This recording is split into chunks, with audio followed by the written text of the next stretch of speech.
Who's the biggest idiot you have ever met in person? So a couple years ago, just before the pandemic, our good friend and her boyfriend came to stay with my fiancé and I for a week. Our friend was a saint. Her boyfriend was a literal goblin.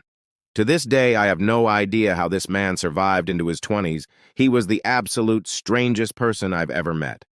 Very friendly, but very strange. We'll call him Sven. He was fine for the first couple of days.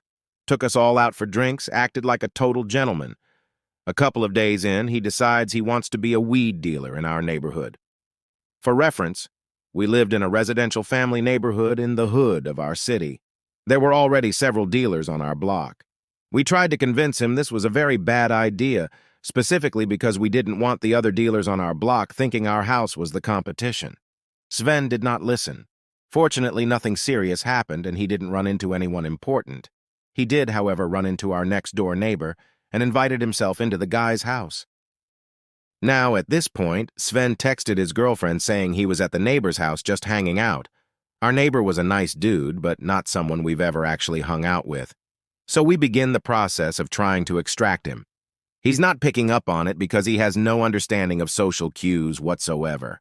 Suddenly, Sven stands up and exclaims, "Oh shit, I'm bleeding." His shin was bleeding a lot. He had apparently picked a scab. Our neighbor asked him if he wanted a Band-Aid, and Sven just said, "Nah, man, I can handle it." We eventually got him out, but not before he bled all over the place.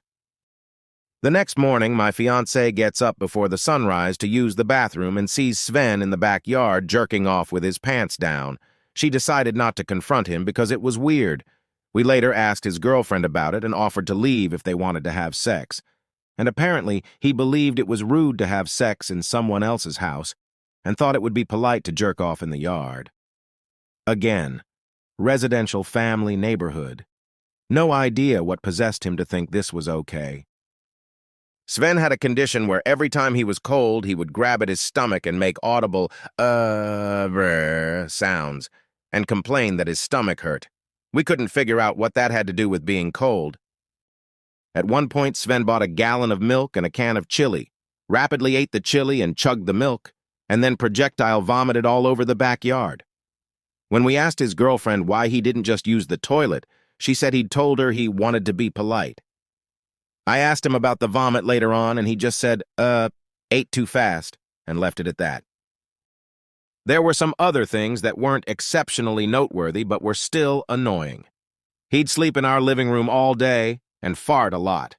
He'd take hour-long showers and use up all of our hot water, shampoo, and conditioner.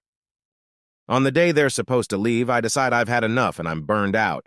So I get in my car and start driving to the local CVS on my street to pick up a few things and get out of the house. Lo and behold, Sven hops our fence, slides in my passenger door, and says he needs a couple things for the trip, so he'd be coming with me. When we get there, he's just being loud and yelling across the store, trying to have conversations with me. And at this point, I'm just counting down the minutes until he leaves. We get to the checkout line, he cuts in front of me, and before the cashier even starts ringing him up, he starts asking for discounts.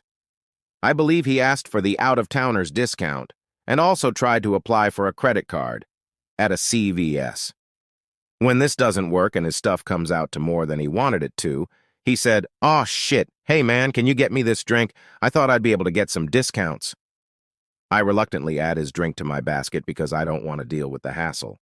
He looks in my basket, which contains shampoo and conditioner to replace the ones he used up, and says, "Damn dude, you go through a lot of suave for a bald guy." No words.